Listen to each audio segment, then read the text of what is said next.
What's up, Broncos fans? Preseason is here. It's underway. We got the ball moving, and we're going into week 2. But first, let's rewind to that big, nice week 1 win. Because you know what they say about the preseason? If you win, it matters. If you lose, it doesn't matter. It's the preseason. So, what was your favorite part of the Broncos win? Was it getting to put the jersey back on, getting back to your favorite cold beer and hot wings? Or maybe it was a certain player on the field? Just let me know down in the comments what your favorite part of that Broncos preseason win was.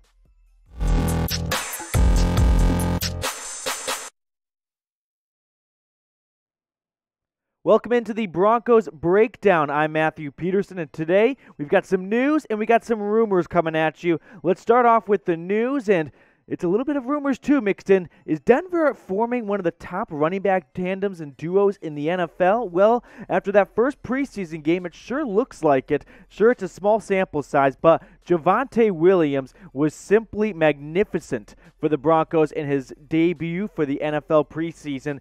Sure, it's just a small sample size, 5 carries, 29 yards. That doesn't jump out to you, but it's everything he did in between the lines that really made the coaching staff and Broncos fans super excited. Just 5 carries, 29 yards, but that's not what I'm looking at. What I'm looking at is what's not on the stat sheet. How about that touchdown run he had called back to due to a Jerry Jeudy holding that really did not impact the play, but if you watched it, Williams just looked like a superhero out there, breaking tackles, bursting through his hole and into the end zone. It's plays like that that get you super pumped for the potential of what Williams, a second-round draft pick from this past draft, could bring to the table. And here's what head coach Vic Fangio had to say on his new rookie running back.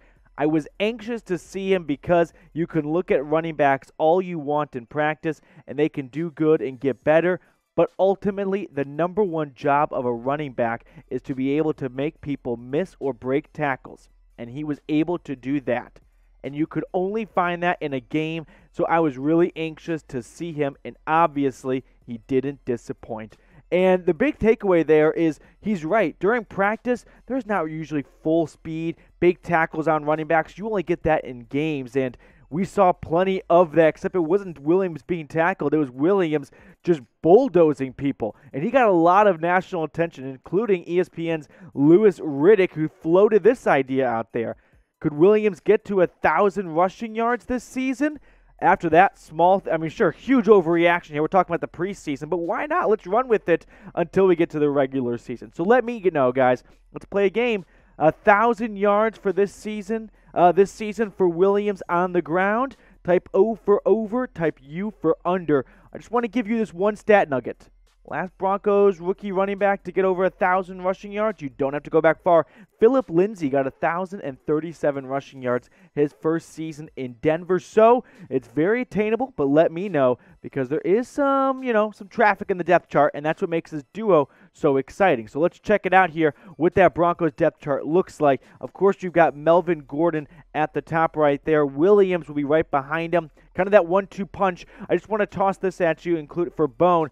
Boone, he suffered a quad injury that's going to require him to miss some time, so it may free up some room for Royce Freeman to move up to the top 3, but Boone, unfortunately, out with an injury for a handful of weeks, it looks like. But talking about Gordon here, could he be a mentor for Williams? Well, Melvin Gordon is not going to play, did not play in the preseason week 1 against the Vikings. He missed it, which everyone thought initially was just because why bother play, right? He's a lock for the 53-man roster. You know what you have in him. No sense in him getting hurt. Well, it wasn't him getting hurt. It's him already hurt. He suffered some mysterious groin injury in the days leading up to the week 1 of the preseason. Maybe happened during the joint practice with the Minnesota Vikings. Not really sure, and it wasn't released till afterwards. But he's entering his final year of the contract, so this could really pave the way for Williams to take over from Melvin Gordon, which is kind of in the works when you draft a running back in the second round. Here's what head coach Vic Fangio had to say on Gordon. He hurt his groin just a little bit the other day. I don't think it's anything serious. Melvin Gordon is a promising back for the Broncos. Signed him just a season ago. Came up short of that 1,000-yard mark, but when you get over 4.5 yards per carry and nearly 10 touchdowns, that's what you get paid to do, and he lived up to that mark. So it begs the question, Will Gordon and Williams be one of the top 5 running back duos in the NFL this season? Well, let's see what kind of company they're in here. Number 1 in my list, and I think this is just a unanimous number 1. Then the rest can follow, but Nick Chubb and Kareem Hunt. I mean, there's no ifs, ands, nor buts there. The other ones you can argue for 2, 3, and 4. Kamara and Murray in New Orleans, of course. And then how about Drake and Josh, right? We're bringing back Nickelodeon in Las Vegas between Josh Jacobs and Kenyon Drake. And then the reigning Super Bowl champs in Leonard Fournette and Ronald Jones III. So where does Williams and Gordon slot in there? We're going to find out during the regular season. But what do you guys think here? Let me know down in the comments.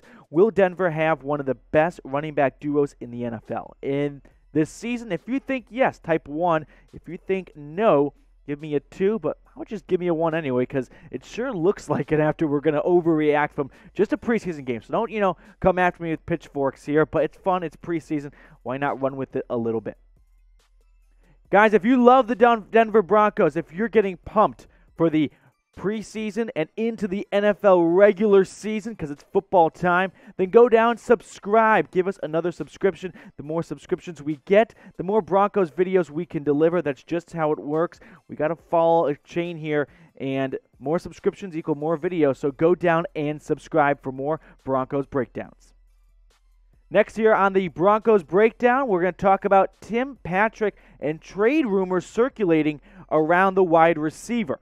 Now, the Broncos are pretty loaded at wide receiver, so that kind of gives them a little flexibility to maybe move Patrick to get some future considerations in draft picks. But here's how it all started. A couple days ago, a phone call evidently was placed, or maybe an email. I'm not really sure. I'm not in the front office of the Baltimore Ravens, but they inquired about the availability of Tim Patrick from Denver.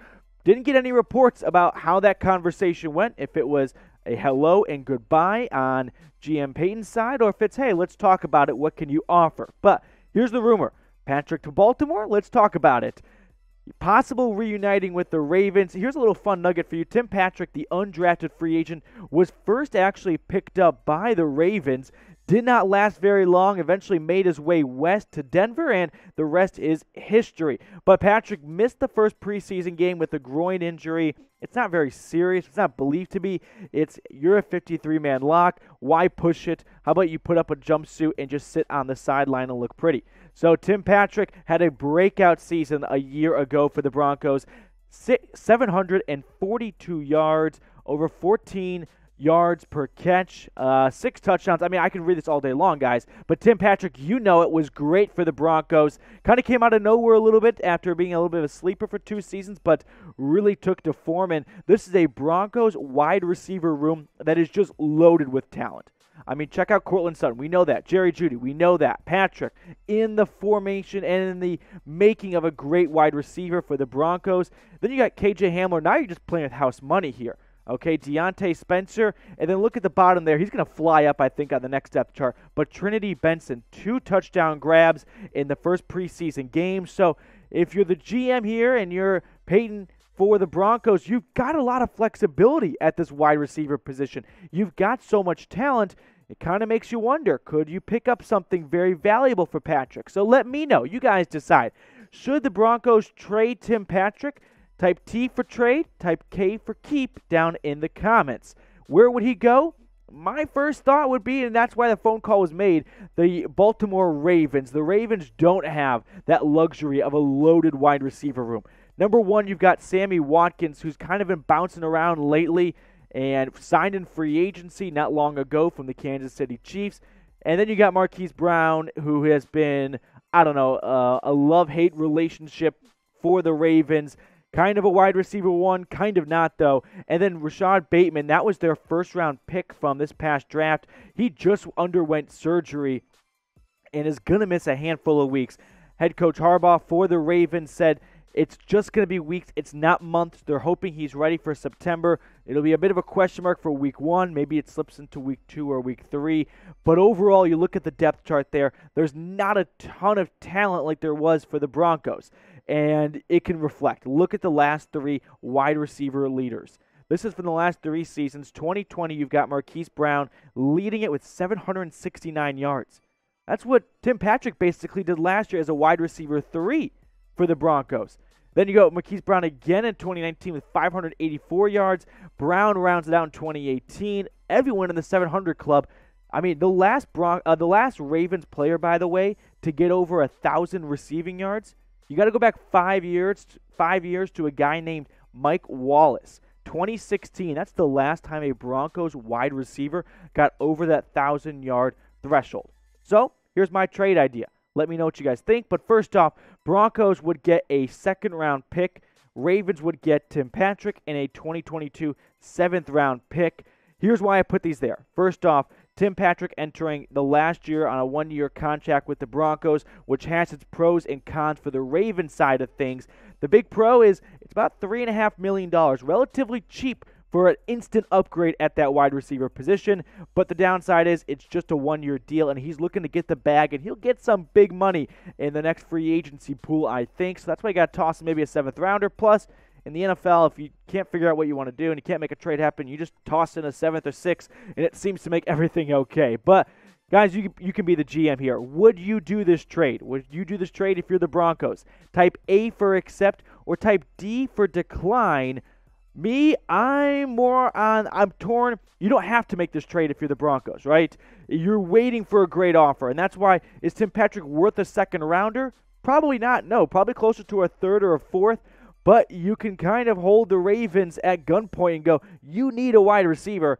We're not looking to get rid of Patrick. So if you want him, this is the asking price. Sure, is it over the market? Absolutely. But we like Patrick. We want to keep him. But is he worth a 2nd-rounder? No, but we'll take a 2nd-rounder. So if that came my way, I would hit A for accept. But I don't know if the Ravens would pony up that much for Tim Patrick.